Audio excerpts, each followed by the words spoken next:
محترمو دا وظیفه د هر قسم بیماری دپاره ډیره مؤثره ده، ډیره زر اثر کوونکې وظیفه ده. او قرآن کې الله تعالی په خپله فرمایي چې قرآن د مؤمنانو دپاره شفا دی وما هو شفاء. آیاتونه مبارکه ځای په ځای دا نازل شوي دي، قرآن شفا ده، قرآن شفا ده. خو موږ ډاکټرانو پسې ګرځو، ډاکټرانو له تلل هم سنت عمل دی، خو هغې نه مخکې ته دا وظیفه وکړه. کو دې وظیفې سره الله تعالی به تا ضرور ښه کوي چې ستا یقین په الله جل شانه باندې، ستا په دې بیماری باندې الله جل شانه پوهه دی. دا بیماری الله جل شانه راوستې ده.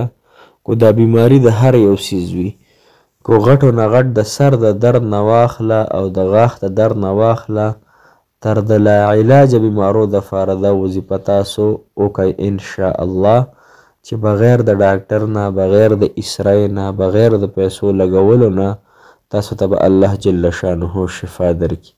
ستاسو بدن کې زخمونه دي، دردونه دي، ګرده خرابه ده، زړه مسله ده، شوګر مسله ده، دغه رنګې کینسر وغیره دی، یا دغه رنګې تبه نه ښه کېږي، ټوخی د سینه نه ښه کېږي، بلغم دي، یا چې څه رنګې بیماریانې د زنانو دي او که د نارینو دي، د ټولو بیمارانو د ښه کېدو دپاره الله جل شانه دا یو آیات تاسو تلاوت کوئ. په دې طریقه کومه طریقې سره چې زه راته وښیم انشاء الله چې الله جل شانه به دې ټولو مرضونو نه تاسو له په یو دوه ورځو کې انشاء الله صحت درکړي. طریقه کار زده کوئ، مسلمانانو او قرآن سره تعلق برابر کوئ، وظایف کوئ، انشاء الله چې بیماری به الله تعالی ستاسو ښه کوي. کو تاسو دوایانې خورئ، یو سیټ ته ښه کوي، بل سیټ ته نور نقصان پیدا کوي، معده خرابوي، دا بغیر د دغه نه ټول بدن بیمارو دپاره دا وظیفه د مسلمانانو راځئ واورئ. السلام علیکم ورحمة الله وبرکاته. ډېرو محترم مسلمانانو په دین مینو باندې تاسو به روغ جوړ یې، د صحت په جامو کې به یې الله جل شانه خوشحاله او باد تر و تازه کامیاب لره. اوس یو داسې مریض دی چې په یو داسې بیماری کې مبتلا دی چې هغه بیماري نه ښه کېږي. د دنیا ټسټونه یې وکړه، اسریان یې ویستی، چا زړی دی، چا ارقان دی، د چا د زړه مسره ده، یا دغه رنګې ډاکټر د ده په علاج باندې نه پوهېږي. نو کومې بیماری چې د ډاکټرانو سره الله تعالی نه ښه کوي هغه به دې وظایفو سره الله تعالی ښه کوي، او دې آیات مبارکه سره به الله جل شانه ښه کوي. نو انشاءالله چې موږ یقین سره دا وظیفه وکړو، ګوره بیماریانې الله تعالی راولي انسان باندې، یا په دې وجه چې د انسان نه ګناهونه ورجوړېږي، یا په دې وجه چې د انسان درجات بلند شي، مرتبه یې اوچته شي. نو دا خبره په ذهن کې کېدوئ چې اثر کوونکی څوک دی، په دې دوایه کې هم الله جل شانه اثر اچوي، او په دې وظیفه کې او د قرآن کې الله تعالی په خپله فرمایي چې قرآن شفا دی، او قرآن د مریضانو دپاره ده او د ټولو مؤمنانو مسلمانانو دپاره هر رنګې شفا کوونکی دی. نو مسلمانانو ډاکټر خو تاسو نه پیسې هم واخلي، تاسو وخت هم خراب شي، دې وظیفې سره به الله تعالی ستاسو نه پیسو پرابلم به وي، صرف لږ ټیم وباسه د الله د رضا دپاره، په یقین دهان سوچ سمه سره دا وظیفه وکړه انشاء الله چې الله تعالی به صحت درکړي. اوس د دې وظیفې طریقه کار څه دی؟ فدعا ربه انی مغلوب فانتصر. دا د سورة القمر آیات دی، آیات نمبر 9 تاسو ته په سکرین باندې ښکاري انشاء الله.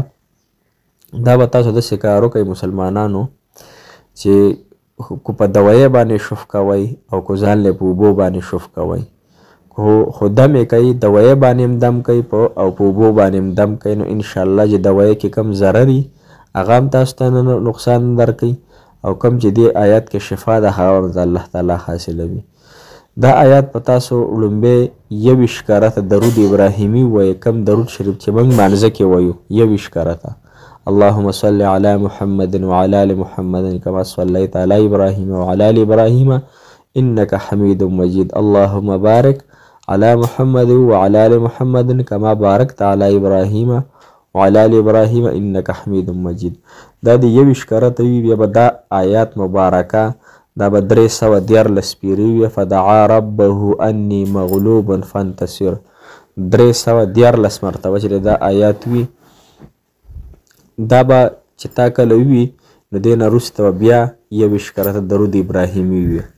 بیا به خپله دوایي راواخلي، په دوایي باندې به هم شف کړي، اسمان طرف ته به هم شف کړي او په خپل ځان باندې به هم شف کړي او داسې کار به وکړي که د زمزم اوبه دې خالصې پیدا کړي دا په هغې باندې دم کې یو بوتل کې یو کولر کې دا په هغې کې واچي او هغې نه به لږې لږې اوبه څکي. هغې سره سره به چې دغه اوبه څونه تسکي مطلب ته ورځ کې 15 ګیلاسه اوبه څکي نو چې یو ګیلاس تسکي هغې کې نورې اوبه اچوه، یو ګیلاس تسکي هغې کې نورې اوبه اچوه، مطلب چې دغه اوبه نه ختمیږي.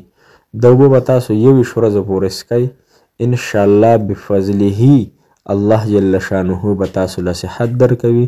دې سره یو عمل بل وکئ تاسو چې د مسلمانانو تاسو چې د 15 پیرې آیت الکرسی ووایئ، 15 پیرې آیت الکرسی، 15 پیرې سورة فاتحه، 15 پیرې 2 آخري سورتونه قل اعوذ برب الفلق قل اعوذ برب الناس دا به تاسو ووایئ 15 پیرې.